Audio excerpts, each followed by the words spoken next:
Hello and welcome to How to Be the Dungeon Master from Guild of Imagination. I'm Patrick Stevens, and in this show, I'll provide tips on how you can either start DMing or answer some questions about things you may be unsure about. In this episode, I'm going to talk about running your first game of Dungeons & Dragons 5e and what you can expect, as well as questions that might come up. So let's get into it.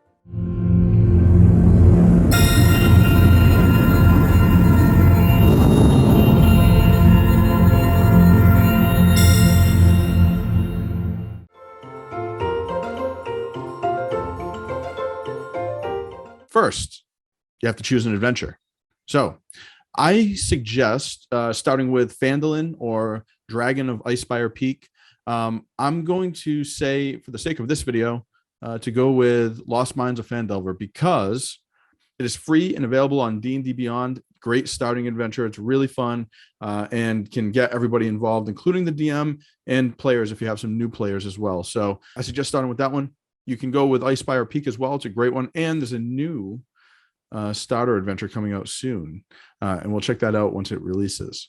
If you're playing with new players, then I suggest that make sure everybody, or at least the new players, has a pre-made character sheet because it can get to be quite a lot for somebody that's never played before to go in and start making a character. I'm not saying don't ever do that, but I am saying start them out with something that's already created that they can jump in and they can have fun. I find that that is the number one thing that kind of gets people comfortable with the game, is if they can just kind of start playing and you can explain it as you go. And then once they get the hang of it, you can go ahead and show them how to start making their own character and customizing their character from there.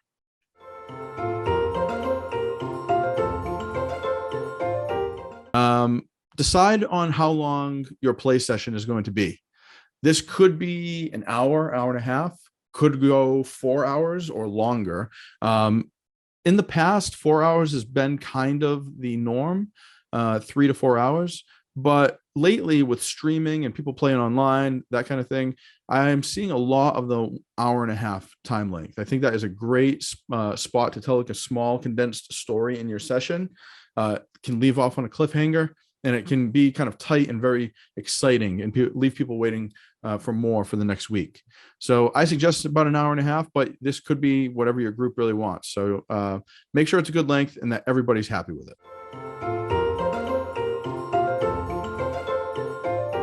Now that you have your players, you've sent them character sheets, and you've decided on an adventure, and you have a play length in mind, then the next thing really is to start reading through the adventure. Now, a lot of people will tell you to read the entire thing, and there's nothing wrong with that. But if you're just starting out as DMing, then I suggest going through and reading the first, like, number 1 and number 2 locations in the adventure.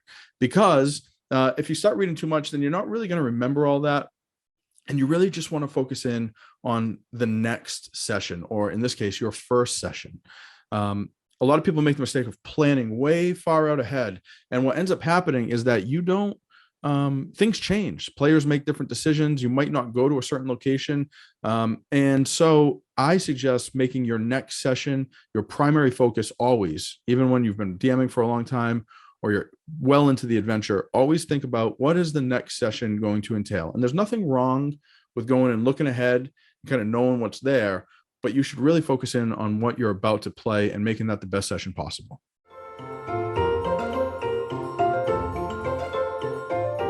I want you to look over the encounters that are pretty sure to happen in that first session. Look over the encounter monsters stat blocks. So you're going to go through the monster stat blocks, kind of start looking through, get a sense of what their armor class is for the monster, how fast they can move, if they have any special abilities.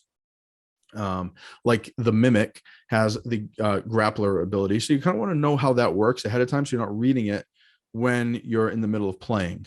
So just getting comfortable with the monsters and how you might play them and how they might react to situations. And again, you're just looking at what you're pretty sure is going to happen for that first session. So in the case of Lost Mines of Phandelver, I would plan for, if you're going to, let's say you're going to do an hour and a half, I'd plan for that first ambush encounter with the goblins and really kind of make that the best that it can possibly be, because you're probably not going to get too much further than that in that first session if you're only playing for an hour and a half. If you're going to be playing for like 2 hours, 3 hours, then maybe look ahead a little bit, figure out how you want to run them traveling from the road and searching for where those goblins came from and who might have killed that horse. But you can kind of get a grasp of that. You're most likely not going to get through 3 to 4 encounters, even if you're running a 3 or 4 hour session. Probably just not going to happen. So best to plan 1 to 3 at most encounters that you're pretty sure are going to happen.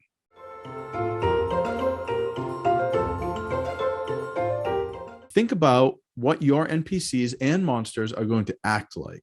Are there any NPCs that are going to be coming up in this next session? And again, if it's an hour and a half to 2 hours, only looking ahead about that first encounter, maybe a little bit past that. Is there any NPCs? In the case of Lost Mines of Phandelver, there's going to be the goblins in the beginning that are setting the ambush, but there's also some goblins that are over by the cave. So they might interact with either of those. How are you going to play your goblins? Take a look at the stat block, look at what the intelligence is, and that kind of thing. What will they sound like? Are you going to do voices? That's all stuff to think about. But don't feel like you need to make silly voices when you're playing your NPCs. If you want to, you can, but you don't have to. You can just say the monster says this or the NPC says this. And there's nothing wrong with that. It's totally cool. There's tons of DMs that play it like that. You don't have to make silly voices. If you want to, totally fun. Go ahead, have fun with it. You don't need to be a voice actor. Just have fun with your voices. And are your goblins going to act silly, or are they going to be more of like smart tricksters, possibly? So that's all kind of stuff to think about. And again, with the NPCs, you want to think about any NPCs that might pop up in your adventure or your session, especially your first one. Are they going to be helpful, or are they going to be antagonistic towards your player characters? All stuff to think about.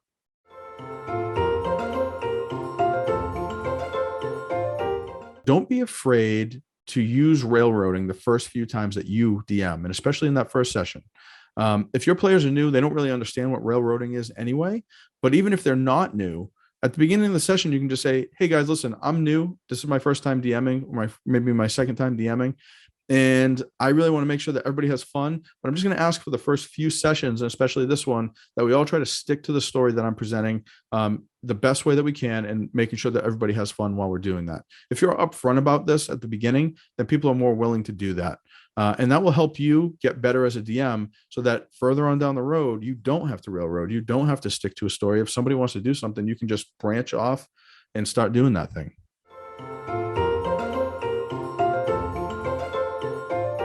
Take your time. There's no time limit with D&D. You don't need to rush. This was something that I struggled in when I first started, and actually for a while when I was DMing. There's no rush, and just let your players have fun. They can explore, they can react to what's going on around them, they can role play together. Whatever they're kind of doing, kind of roll with it. You don't have to rush them from one thing to the next. And sometimes as a DM, because I did this, I know, you may feel like you need to get them to the next exciting thing. But a lot of time, players are making up things on their own.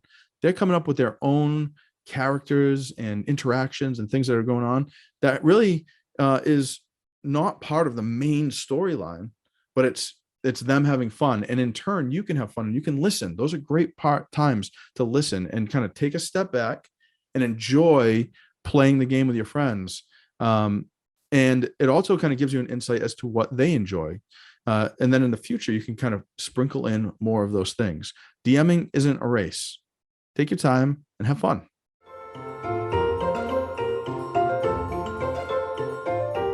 All right. So what I mean by that is, when you're getting close to the end of the session, you want to know that. If you're playing an hour and a half, you want to kind of keep your eye there. Is there a battle that's going to wrap up soon? Maybe that first ambush encounter was going for a while and you got about 20 minutes left, and they may get done, they may not.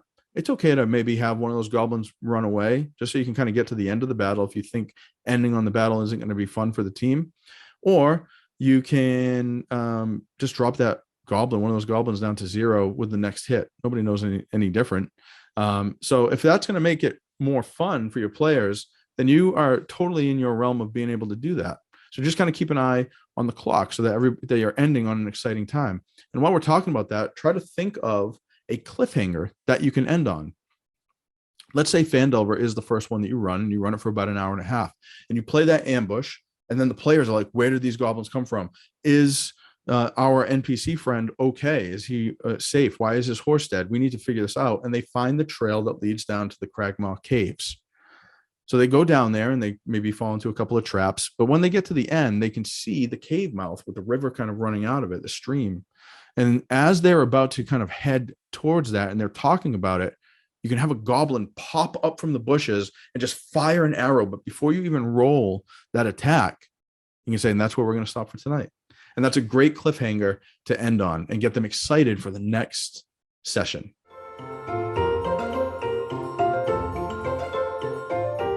All right, great.